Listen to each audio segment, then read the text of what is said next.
2026, more like funny tricks. As long as they're harmless. You're listening to Bug and Moss. Whoa, from the Skittering Studios underneath your favorite rock, it is 7:05 o'clock on the Bug and Moss Morning Telephone Show. My name is Moss. My name is Bug. And we are here with you in the morning. Happy Monday. It is August 17th, 2026. The sun is rising. The clouds are clouding. They're clouding. We are quiz rich today. We've got a fun show coming up for you. I've got a tweet to share that made me think about a test you can apply to any dating, romantic, or personal relationship that you might have. Yeah, as well as a little tiny news story about Microsoft retiring an AI feature that nobody used. And then I've got some quiz games. We've had a couple quizzes that have been submitted. We've got an In My Cart Coyote Astronaut Edition. Ooh. And we also have a quiz from Michael that I know nothing about, except Michael said I made a very stupid quiz. Okay. It's called The Test Quiz. I'm very excited. I was working on a film buffering, but it's really hard and I didn't have time. So I think I'll do that tomorrow because it's a tough one. Ooh, okay, exciting. Well, we've got plenty of fun of good stuff on the show. Fun of good stuff. I love the food. And I guess I also kind of have an update on America's Next Top Favorite Couple. Oh, you do? Okay, Yeah. What's the story there? I don't know anything about that. Well, we lost. Oh, womp womp. Which That's is so sad. fine. We made it into the top of our group. However, I saw that we lost, right? And that was fine.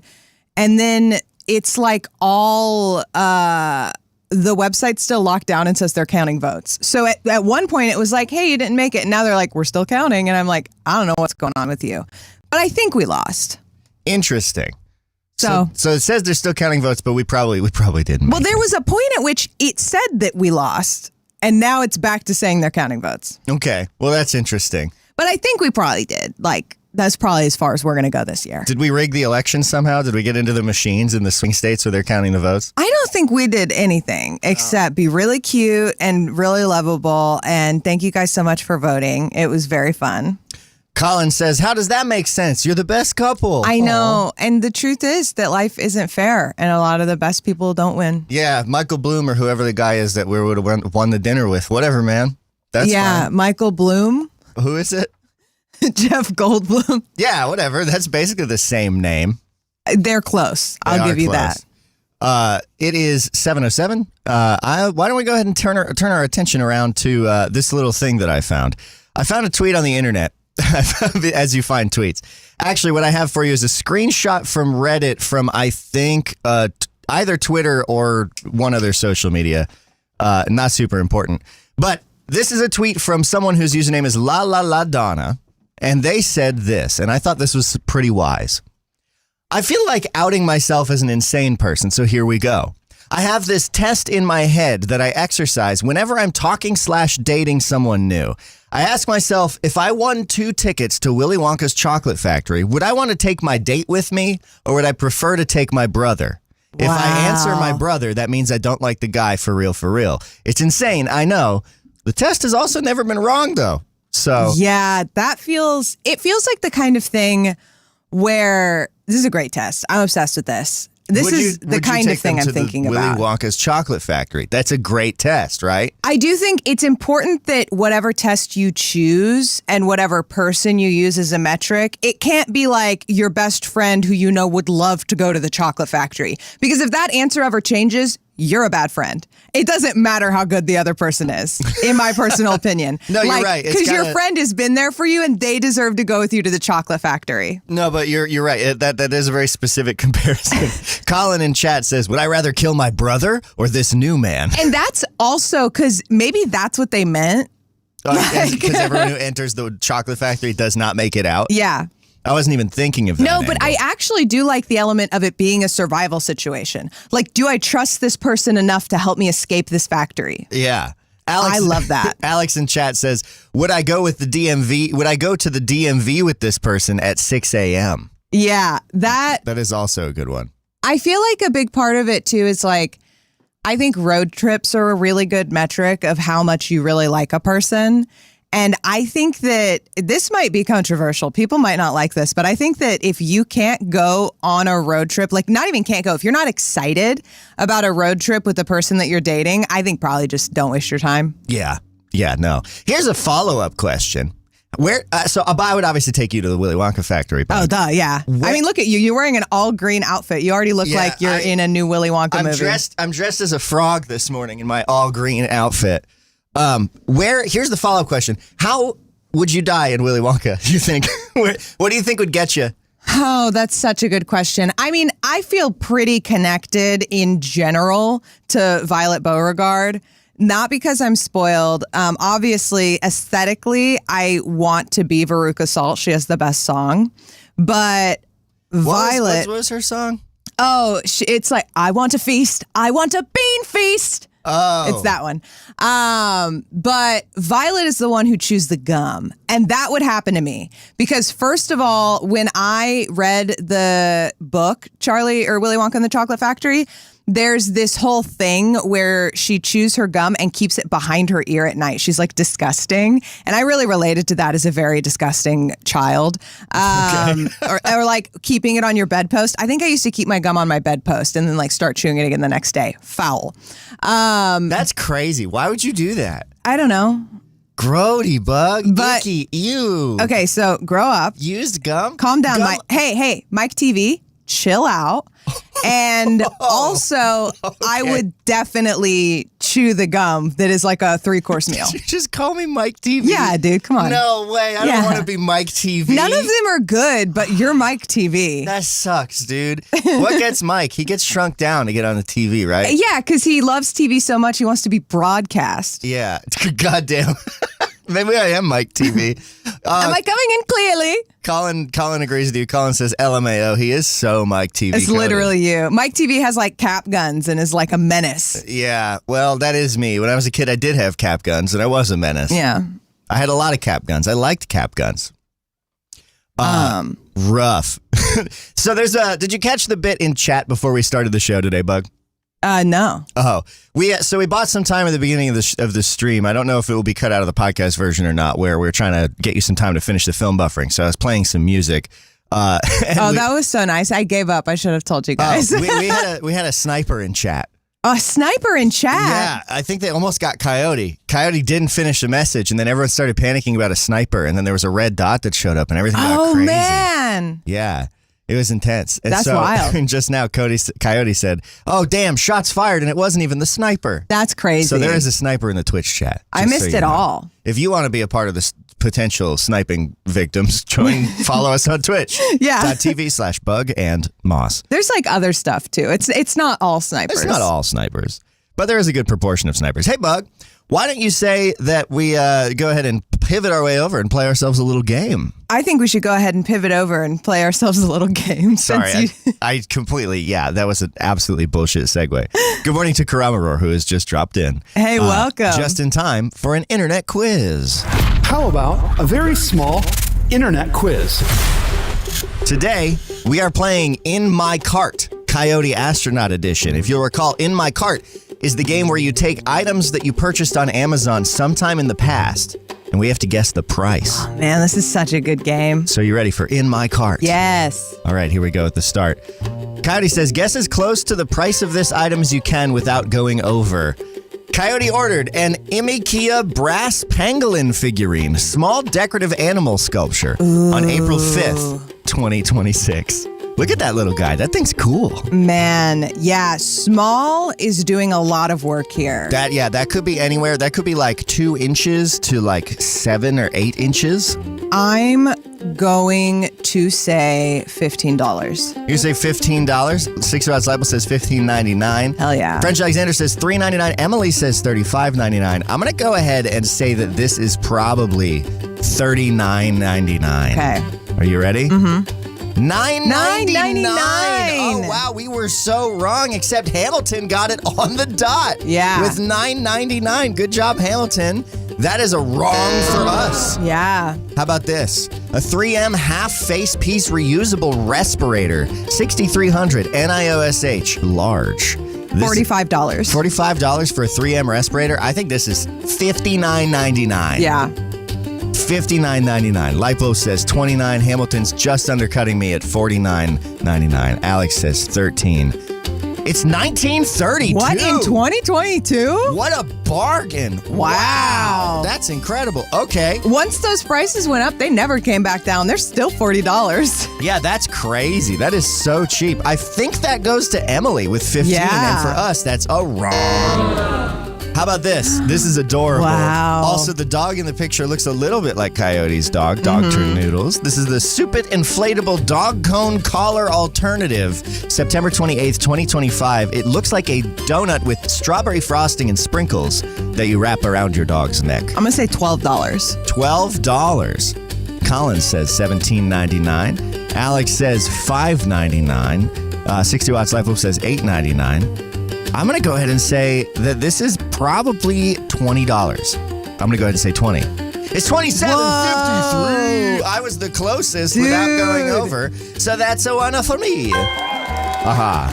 How about a Kasofu tortilla throw blanket? A 60-inch throw blanket that looks exactly like a fried tortilla. It's a really high detailed one, too. Yeah, it does look exactly like And a this was tortilla. purchased in 2023. Which feels like a simpler time compared to today. $35. I'm sorry? $35. $35? 60-inch throw blanket. How big is that? Alex, French Alexander says easily $500.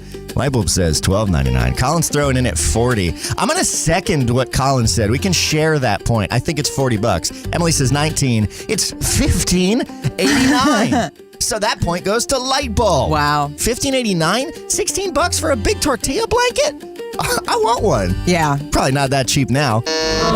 How about California Costumes men's demon horns with teeth? Red, one size. Hey, one question. Is it that they come with teeth to wear or the horns have teeth? I think it comes with teeth to wear. Shame. Judging by the picture, this fella's got some pretty pointy chompers. If they were horns with teeth, I'd be beyond in. This was purchased in 2011. Ooh. It is a sort of demon chest piece with rippling sort of sinuous muscles and veins and then horns. How much do you think that is? It's got Party City vibes. I think it's $12.99. I think it's $35. Lipo says $9. Karama says $20. Hamilton says $25. It is $13.91. What a specific price. $13.91. Anyone get even close? Coyote Astronaut says comes with teeth. I did not use them. Did not come with chest piece. Really? Yeah, Lightbulb is closest with $8.99. Just the horns and the teeth. I guess that's you, Lightbulb, and that is a wrong for us. Two left. These are pretty. Oya Face 2-piece glass ear spiral gauges, half-inch gauges. November 18th, 2025. Coyote, I didn't know you had plugs. Half-inch. Hell yeah. I got double zeros. These are beautiful. Yeah, they're really cool. They're curly, sort of interwoven, almost iridescent, dark red, blue, and silver. Colin says $6.99. Lightbulb says $13. Karamaror says $15. Emily says $25.99. Gauges tend to run more than you expect. I'm going to go ahead and say $35. I'm going to...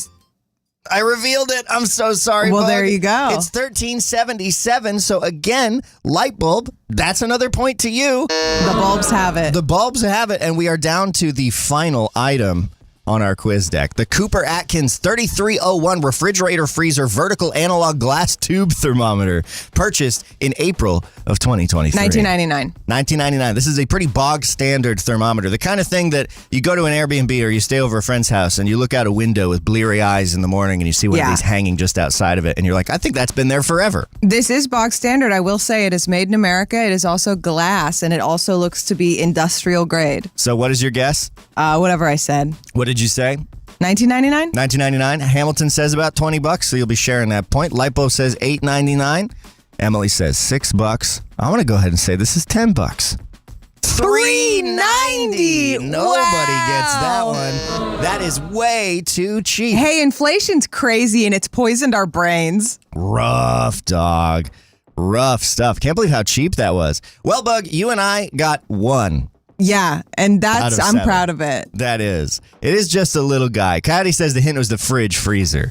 Yeah, it is just a little thing.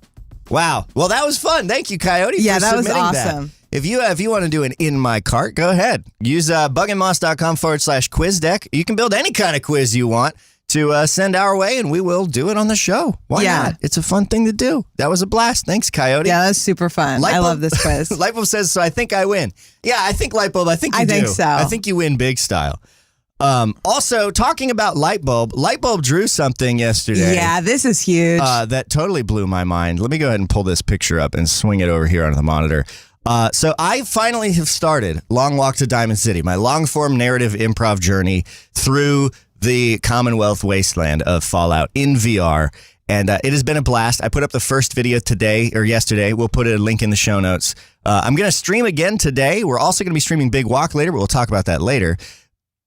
Lightbulb drew this picture of VR frog Moss. This VR Moss frog, and look at him. I think you're wondering what I was wondering when I saw it, which is, Moss, when did you sit for this? Obviously, this is such an accurate portrait of you. Yeah. It looks so good. Hey, podcast listeners, you actually have to go find this. I'll put it on the Instagram for you. This is important for you to see. Yeah, this frog is everything to me. And this frog is going to be in the thumbnail for all of the videos. And I also put him in the layout for the for the live streams. So, Lightbulb, thank you so much for drawing this. It's fucking amazing. So cute. It's so perfect. Coyote Astronaut in chat says it's staggering accuracy. Karama Roar says, wow. Lightbulb says, I need to draw him getting blown up. Yeah, there's a lot of me blowing up that happens in that stream.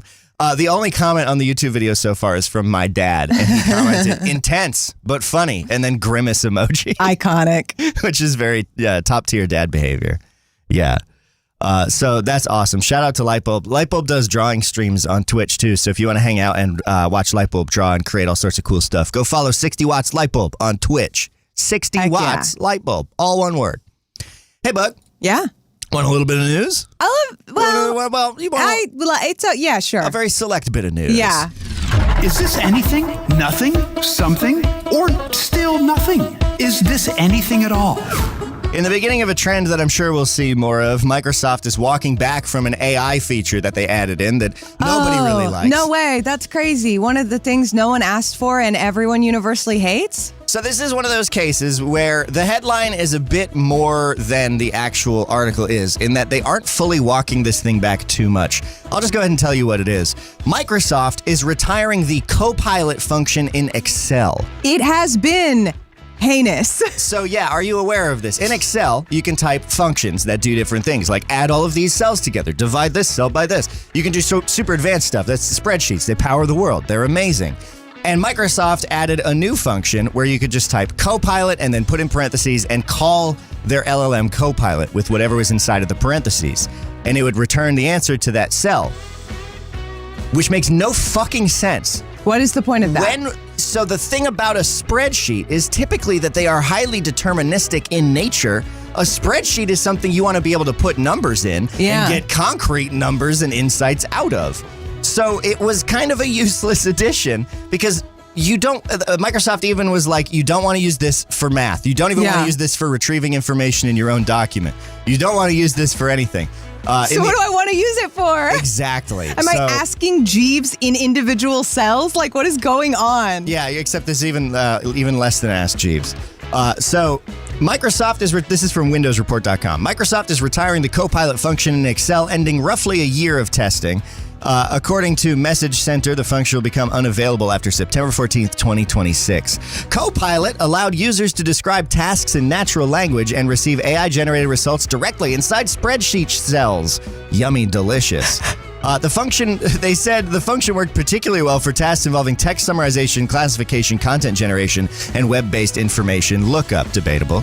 Users can enter natural language instructions directly as part of a spreadsheet formula instead of opening a separate Copilot interface, a thing that nobody wanted. No.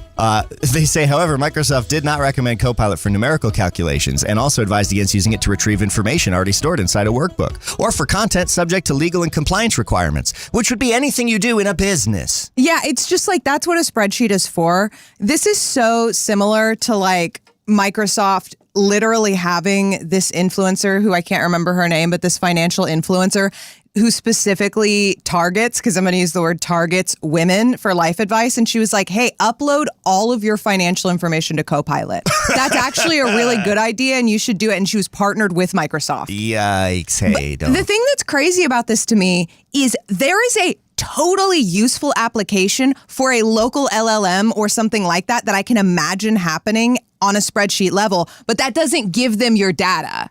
Like, and also, it really depends because the entire thing about them is that you can't really trust them for lookup. They are text generation black boxes. Yeah. They are decently able to do certain things. Like, there is no denying that LLMs are extremely skilled at coding, and in the hands of capable developers, they can be tools that can accelerate them farther along. I really have a hard time seeing much business utility outside of that, and even that needs to be managed extremely carefully. I could imagine for like a low stakes task that is not business related, but is like, I don't know, maybe you have a spreadsheet of all of your favorite movies or something. Yeah. And you want to be able to be like, I'm in the mood for something that feels like this, but looks like this, yada, yada. That I could see a potential for, like data, all the issues, of course, with AI aside, but talking pure utility. Rolling it out in a cell-based spreadsheet function like this just seems completely useless and asking for a lot of problems. Well, because also I would imagine that any of the real functionality you could get from AI would be more like on a check basis. Like you would be using it to check over data and be like, I would not trust it for checking over data either. It's natural language. That's the only thing you can use it for. Yeah. Really. And so like Colin said in chat, Coyote Astronaut said, fucking finally. Colin said, hey boss, here's my spreadsheet. I had Copilot add a minion meme into the CSV. Hey, if you can't put your own minion meme in, you need to just honestly quit. French Alexander says, computer, replace all commas in the CSV file with smiley faces. Yeah. So it's very frustrating. And as Matt Bliss says, AI adds a middleman to an established system. It can only make it slower. The whole point of spreadsheets is so that you can evaluate and assess data and get the different views on data that you want. You don't want to use an LLM for anything strictly database like that. Especially not a spread. Like, this is the exact region of things where you don't want something that is non-deterministic. So they're getting rid of that. Microsoft says they're doing it because Excel already provides other ways to access the same AI capabilities. Users can continue working with Copilot through the Copilot side panel and the dynamic action button. And so they're just removing just that spreadsheet function. Yeah, so it's still there. Yeah, but it is at least no longer in your cells, and it's in a sidebar that you can safely ignore, and then whatever.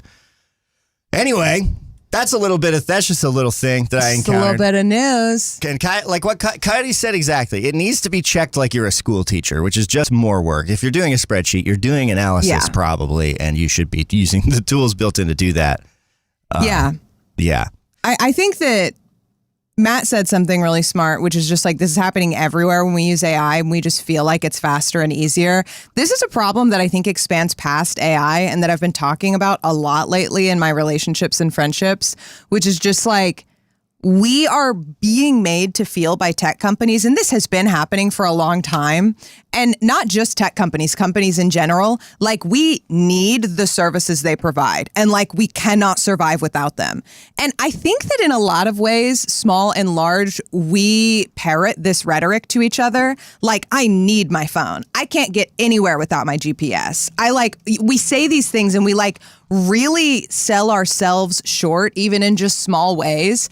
And the reality is we will be okay. This is a really weird segue, but a lot of the kids are watching Sex and the City. And I think that's really cool. Yeah. And because what they're loving about it is that nobody has a cell phone. Oh, really? Like, this is a show where there are plots entirely based around this. There's this episode I think about all the time where Sex and the City is a great show. If you haven't seen it, you should. Where it's Carrie's birthday. And she and her friends all have plans to meet up. And rarely is that a problem, but something happens to everyone and nobody shows up. And we as the audience know that there's like a good reason for it. And all of them have called and left messages on her machine, but she thinks all of her friends just blew her off. But then at the end of the night, they all just show up at her apartment and they have a great time because like, you'll be fine and your relationships will be fine. There's this idea that if you're not like keeping tabs on people on Instagram, you don't know what's going on in their lives. And you don't know what's going on in their lives if you're looking at their Instagram. Yeah. Well, and it's the pressure to always be on, always be available, always be reachable to respond immediately. Yeah. To things. Yeah. Is real. I didn't know that people were watching Sex in the City specifically because the vibe without smartphones. Oh, well, that's at least what people are taking from it that I'm hearing a lot about.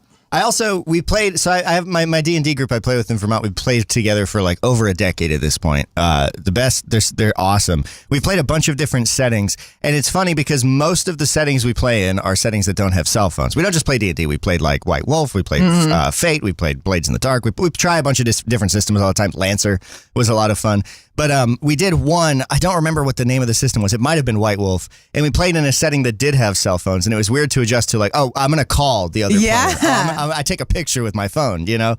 And it's interesting how it changes the dynamic of social life so much to be able to reach out to anyone from anywhere and how used to that we already are in our real life. And like, the thing is, Matt Bliss said this, I do hear the kids are hating all the modern conveniences that have been thrust upon us, and it's great. And it is great because what they're doing is being critical. They're not abandoning their smartphones and never using the functionality that is useful in their lives. If you're feeling like you don't want to have your GPS on your phone, get a GPS. Like, figure out something. There's like old ones for really cheap. And it's just like, these are cool technologies. Yeah, no, and they are super, like having a calculator in my pocket. I literally use my calculator more than anything else. Saved me all the time. having a camera in my pocket, being able to look stuff up on Wikipedia or quickly retrieve. Yeah. Like, technology has a place. Like, I built Daddy. I'm obviously a tech nerd. I have been a tech nerd my whole life. It's a very hard time to be alive and be a tech nerd because the industry around it is so goddamn evil now. But yeah, I'm not a Luddite, and I do not think burying your head in the sand or like refusing to engage with new and emerging technologies is the way to approach life. You should approach everything with curiosity and like learn about it. And when you come up against something that makes you uncomfortable, you should dig your heels in a little bit and learn about it, look into it. But I also think that there is there's a great importance in recognizing when something doesn't serve you. And the industry is certainly evil now. Big data. All the stuff my dad said as a kid is coming true, where he was like, I don't trust Google. They make all their money off other people's stuff, and they're just collecting all your data. What are they going to do with it? And as a kid, I'm like, yeah, Dad, whatever. And now I'm like, oh, I'm being bought and sold all the time. I think your dad was critical of this thing that a lot of us are too young to understand being critical of, which is it's weird for your email to be free. Like, it's expensive to have these servers and host all of these things. So if nothing is free, then what are you paying? Yeah, then you're the product. That's true. 6 Watts Level says that's the argument my friend keeps making for AI, and I'm like, I don't need it. Yeah. It's wild how AI pilled people are. I saw a tweet that was like, can you imagine if they took all the AI away tomorrow? What would you do? And it was like, it's been 5 minutes, dude. It'd be fine. Like, if I want to get really real, it'd be a bummer to not have the kind of code help that I can get from models, like as someone who's into that, because I have learned a lot. I've picked back up on C# and have been like crash coursing on it, and that'd be the only thing. And you know what? I would just be back on Stack Overflow. Yeah. I would just be back posting questions and like looking up answers on Stack Overflow. It'd be fucking fine. Yeah. Yeah. It's like not a big deal. It's like, as Coyote Astronaut said, pop the biggest bottles is what I would do. Hell yeah. Yeah. Matt Bliss says we need to get everybody reading for fun again. That too. Yeah. Reading is good for you. Hey, it's the bottom of the hour, and before we start shaking our old fists at clouds too much, why don't we go ahead and say a big thanks to all the folks that support us on Patreon. Huge thank you to everyone who is joined in with the freaks, fugitives, and fools in the Bug and Moss Patreon. Y'all make everything so much better. Thank you for supporting us doing this silly show every single day. And especially thanks to our community partners, including Eva Mae Morin, whose book is coming out soon.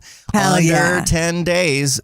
Eva Mae Morin writes kissing books, romance books, lovey-dovey books. I don't want to say lovey-dovey, but like romance books where people fall in love. And her debut book, Check You Out, is coming out August 25th of 2026. It is the 17th right now, so you do the math on that. What is that, 8 days? Yeah, I don't know. I have to hang on. Let me ask Grok. JK. I'm sorry to say. Grok just sends you like a picture of a naked woman. I'm sorry to make that joke during your ad, Eva Mae Morin. Hang on. Okay, we'll do a make good on that. Her debut book, Check You Out, comes out August 25th. It's available for pre-order from Amazon and from her website, evamaemorin.com. Oh, and you should order it from her website if you're going to get a physical copy of the book, because then it's going to like have stickers and be signed.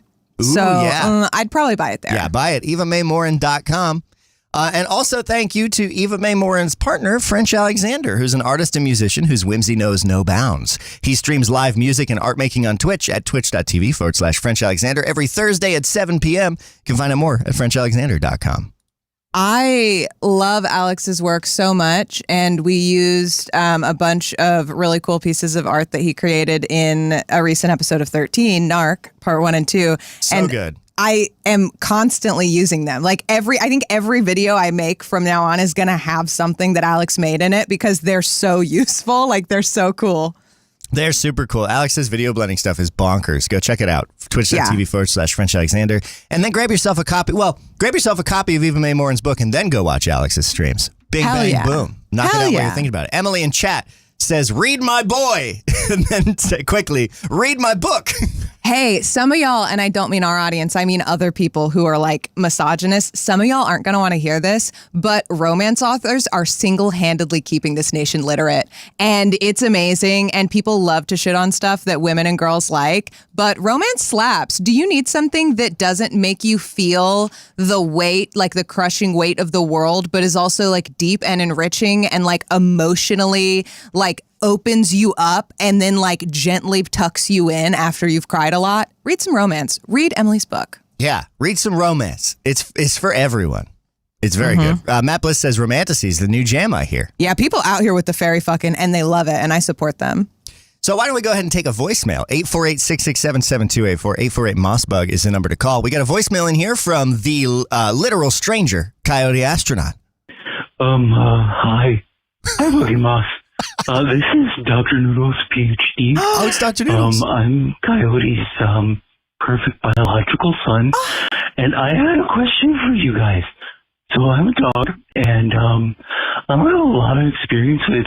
Okay, so actually, let me go back because, like when Dad is eating, he shares like whatever he's eating with me, as long as it's like safe for me to eat, right?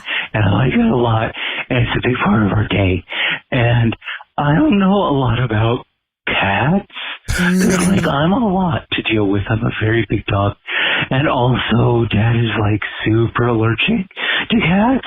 And so I don't know if that's the thing that cats also like. Is that, do cats like eating people food, too? Like, is that a thing cats like? Oh, boy. Oh, tell the cats I said hi. They seem really nice. Well, okay, bye. Okay, thank you, Dr. Noodles. Thank you for the call. Great to hear from you. The cats being nice is something that we won't have to necessarily address. It's very dependent. It's very kind of you to assume that. But to your larger question, do cats like eating people food? Let's open that door. Yes. It depends on the cat, and it really depends on the food. Chester will eat cauliflower. Chester will eat just about anything. Except normal cat stuff. He's like, he'll be begging for tuna, and then he'll just like kind of try to eat it and be like, busy. Yeah. But Chester will eat vegetables. I'll drop like a fucking green bean out of a can, room temperature, when I'm like dumping them into the frying pan or whatever. And Chester will absolutely just start munching. Chester is one of those cats, and I hadn't encountered this until I got my cat Toby, who is now Haberlin's cat, but he's a carbo boy. He is a carbo Toby and boy. Chester both will eat bread and potatoes like it is going out of style. And like, that's not something I think is super common. I don't think cats usually like carbs. Chester also, and this, I don't know how many cats like this, but Chester likes butter. And Chester likes butter to the extent that I am worried right now, because I cannot see him, that he is in the kitchen licking the butter off the butter like container on the counter.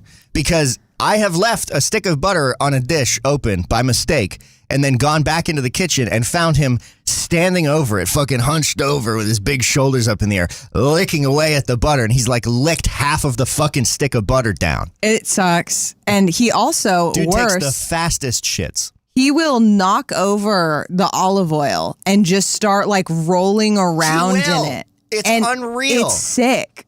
He will absolutely just gargle oil. It's crazy. We go to the kitchen, and he's got fucking olive oil spilling out of his cheeks. Yeah, he's like doing oil pulling. And you're like, okay. And he'll be like, Chester. And then he'll be like, and then run and like. And there's oil paw prints everywhere. He's like skidding his feet along. Sucks. Yeah, it's crazy. So we have our butter sealed up now, and the oil also has a seal. Yeah. We keep the butter sealed up, the oil sealed up. because Chester will absolutely go ham on them. So, Cinders is an absolute fiend for chicken. yeah, I feel like that's common for most cats. You seen that gif of that cat hanging off the fish? Someone's holding a fish Yeah. up on a rope and there's a cat fucking clung to it.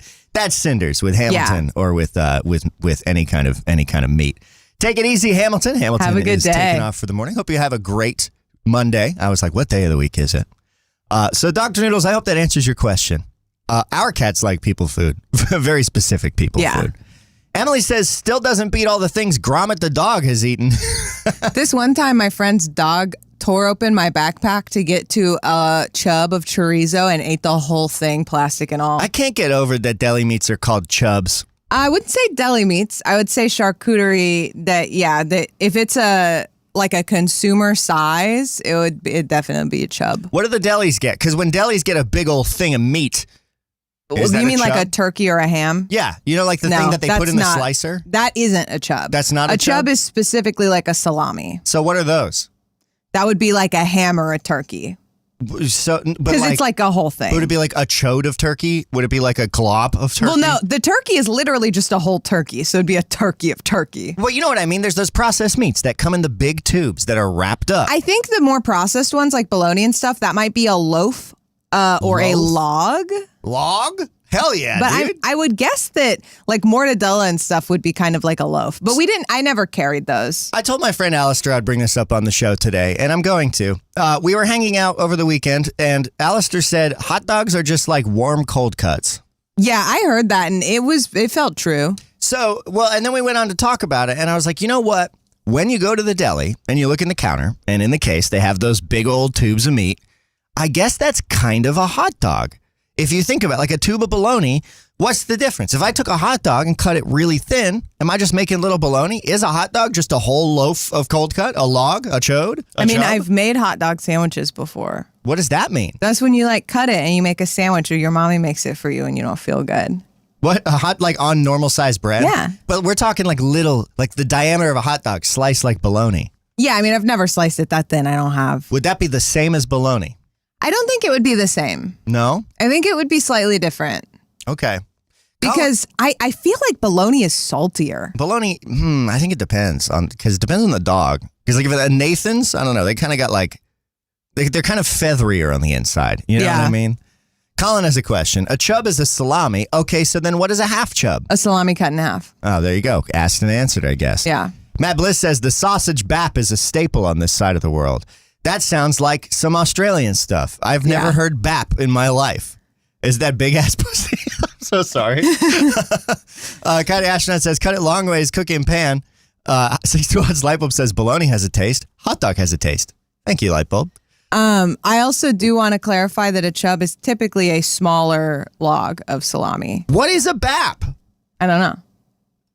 Plain pork sausage with just a few spices? A British bap? Is it like a bun? It's a bread roll, I guess. Oh yeah, it's like a bun for like white people. Okay, I'd never heard of that. Interesting. Yeah, Matt says BAP equals bread roll. Okay, bread and pastry. All I want is some of that bread and pastry. It's also a South Korean boy band, and when I looked it up, it brought up our like Baptist health service. So, oh, okay, that makes sense. Hey, Bug. Yeah? I got another game for us. A game for me? Want to see whatever the hell Michael has cooked up? Yeah, let's see what we got going on. Let's see. It's another very small internet quiz. bugandmoss.com/quiz deck. You too can make quizzes with the easy quiz builder that I have built for free for your show, for ours, for anyone's. If you want to share with us, this is a quiz that was created for us by Michael Colby called the Test Quiz. Hell yeah. I hate taking tests. Let's see what's up. Michael's question, number 1. Wrestler Andrew Martin was better known by this in-ring name. I don't know anything about this, so I'm just going to take a shot. I think I have a guess. Okay, let me make mine first then. Andrew Martin, in-ring name, the Tooth Fairy. The Tooth Fairy, Andrew Martin? Yeah. I think that's Andre the Giant. Oh, is it Andre the Giant? Test. His name was Test. Oh. Well, okay. The wrestler's name was Test. I wonder if there's a theme that's going to go on here. That's interesting. Justice Society of America member Mr. Terrific had a sidekick whose real name was Raghu Sitharaman. What is his superhero name? Test. Do you think it's Test? Yeah. You think it's Test? Yeah. Quiz God Kid. damn it. Michael, fuck this. Colin Parker got it correct in chat. Colin said quiz. Okay. Okay. So that's a no for us. Next one. What is the name of the test used to evaluate the representation of women in Bechdel books, test. TV, movies, and other media? Bechdel test. The Bechdel test. I believe that is correct. The Bechdel test. Absolutely. This superhero kid lives in Pork Belly with his talking dog, Dookie. Do you know the Is superhero this like kid? Johnny Test or something? I don't know. Hey, Fiker says rectal. Colin says Doug. Oh, Now, what could this be? I don't know. You have no idea? 3, 2, 1. The answer is Johnny Test. Hell yeah. You said that? Yeah. Congratulations, Bug. This psychological test that evaluates someone's psychology using ink blots shares a name with a member of the Watchmen. I know this one. I do. I forgot. I'm like, what is this called? It is it's the I keep thinking like the Reichtel, the You're getting there. The Watchman's quiz, says French Alexander. I know it. Go on. Hey Fiker said Rorschach. It is the Rorschach test. Rorschach. That is a point for Colin and is a point for Matt Bliss, who both said that as well. The Rorschach test. Next question. This boy genius was obsessed with Dr. Rusty Venture and later became his ally, along with his partner, Pete White. Now, this is, I think, the Venture Brothers. Yeah. I think this is an Adult Swim one, but I didn't watch much of that I didn't watch show. enough of it to know what this would be. We were talking to Michael about Venture Brothers, so I wonder if this is to this. Colin says, "Oh my God, I know this. This boy genius was obsessed with Dr. Rusty Venture and later became his ally along with his partner, Pete White." Bug has left the building. If I had to guess, I think I'm gonna say something Test. Coyote Astronaut says Billy Quizboy. The answer is Master Billy Quizboy. Wow. Good job, Coyote. Wow. Absolutely crushed it. Michael is here now. Michael says his giant face. Need to watch more of that show, but we did not get that correct. Next question. Quarterback who won the Heisman Trophy in 1986 and played most of his 20-year career with the Buccaneers and Jets. I got nothing. Absolutely not. I don't even have a frame of reference for that. 60 Wise Lightbulb in chat says Test. Yeah, I'm gonna also say Test. Hey Fiker says, giant face. I have absolutely no idea. Yeah. Colin's a fan of the Jets, if I'm not mistaken, so I bet you Colin knows the answer to this. In 5, 4, 3, 2, 1. The answer is Vinny Testaverde. Hell yeah. Colin indeed snuck that in chat just in time. Emily says different team. Congratulations, Colin. We don't get jack diddly squat. Second to last question, Bug. In Mobile Suit Gundam, what is the name of the AI that was created by trapping a young girl's soul inside a computer system? Dude. You know your Mobile Suit Gundam. I don't. Why? I don't. I'm not really into mech anime. Is it like Evaluatrix? Or is it like Scantron. Proctoria? Let's see. The answer is the Exam New Type Simulation Control System. My monitor just went crazy, and Yeah, it did. my browser's just like refreshing everything. The Exam New Type Simulation Control System. I will accept the Exam System. We'll have to watch that. I have not seen any Gundam. Yeah. Are you ready? We did not get that correct. Here is the final question. Was this quiz worth all the work for the stupid joke name? Yes. Yes, 100%. Absolutely. Michael says no, so we Fuck. were wrong. Quiz complete. 3 correct, 6 wrong. I in think we did great. 4 minutes and 44 seconds. I think we did great too. Michael, what a fun quiz you've created for us. Yeah, I love a theme. Yeah, me too. I also love that it wasn't just test every time, so we couldn't cheese it, but it certainly fit in the in that envelope the entire time. Yeah, that was a good time. That was a great time. Thanks, Michael. bugandmoss.com/a-quiz deck. I do need to issue a formal apology. Oh. And so I'm going to go ahead and use something that we haven't gotten to use it on the show because we haven't had to, but I did create this bumper for a moment just like this.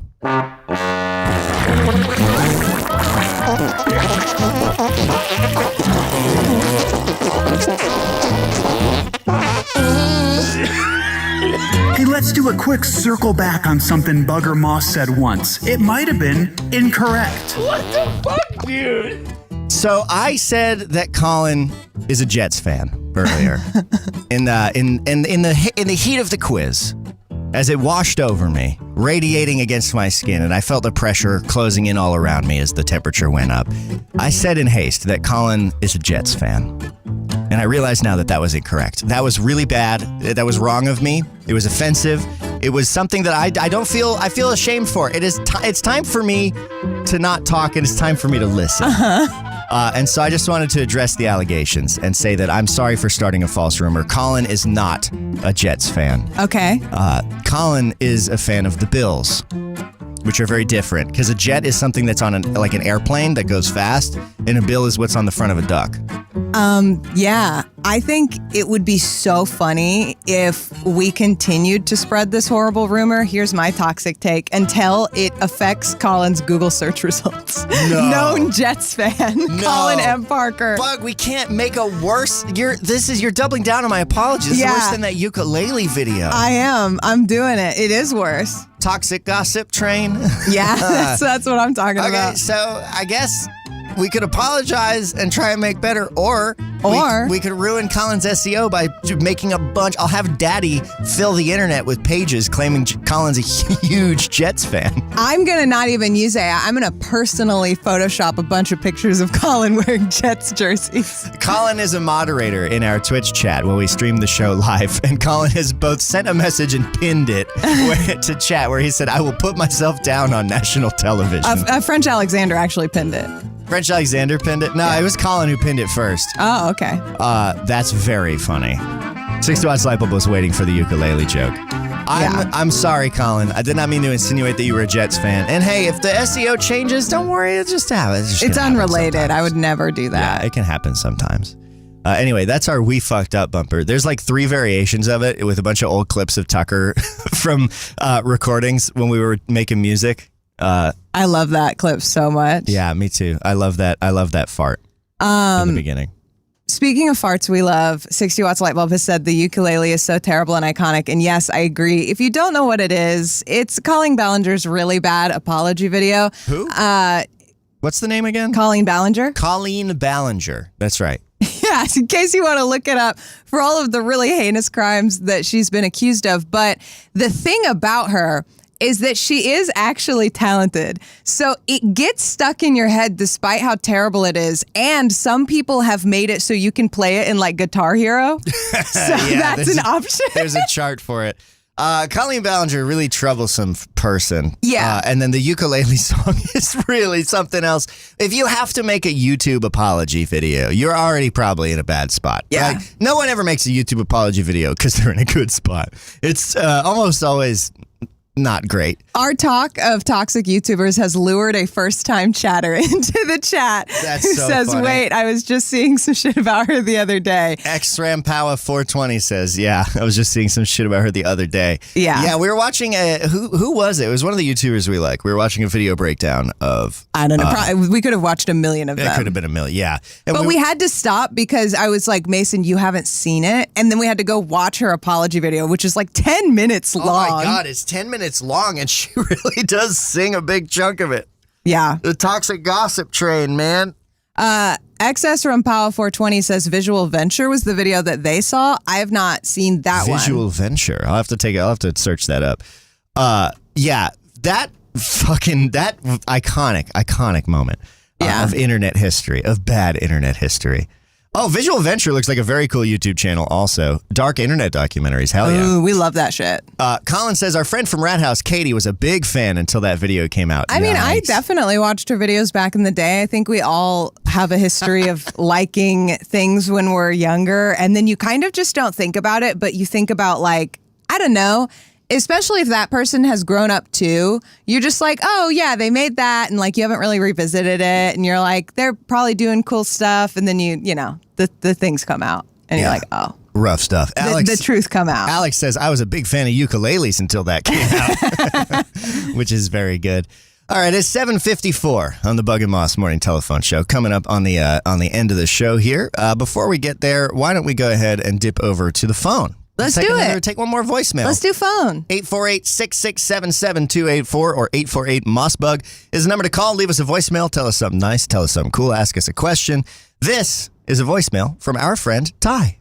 Hey, Bug and Moss. This is Ty. This is Ty, by the way. There's construction happening nearby, so if it sounds like I am farting really loud, it's a drill through a wall. Sure. Okay. Not Yeah, me. totally. Anyway, on a recent episode of Bug and Moss, you were trying out a game that initially was using Price is Right rules. Yes. Where you had to guess a number without going over, but then you realized that didn't really work because you only have one person, right? And so, like, what's the competition here, right? You could just guess $1 every single time. Ty's about to fix our game. Yeah. I'm ready. So I had an idea of how you could do this instead, which is simply your goal is to get within 10% of the right answer. So basically that means that if something costs $10, you have to guess between 9 and 11 to win. You just $10, 10% of that is just 1. Similarly, if it's $100, 10% of that is just 10. So you could guess anywhere between 90 and 110. I feel like this is a nice way to have it scale so that the more expensive something is, the bigger the gap is, without having to do a lot of complicated math, right? You just move the decimal place one over. So if something is $60, okay, you have to get within $6 of it. If something is $55, you have to get within $5.50 of it. This is Make a sense? lot of math for the Cool, morning. Thought so. That's all. All right, bye. Hope this helps. Thank you, Ty. It does help, Ty, because I'm stupid, a.k.a. not stupid, but struggle with that much kind of quick math.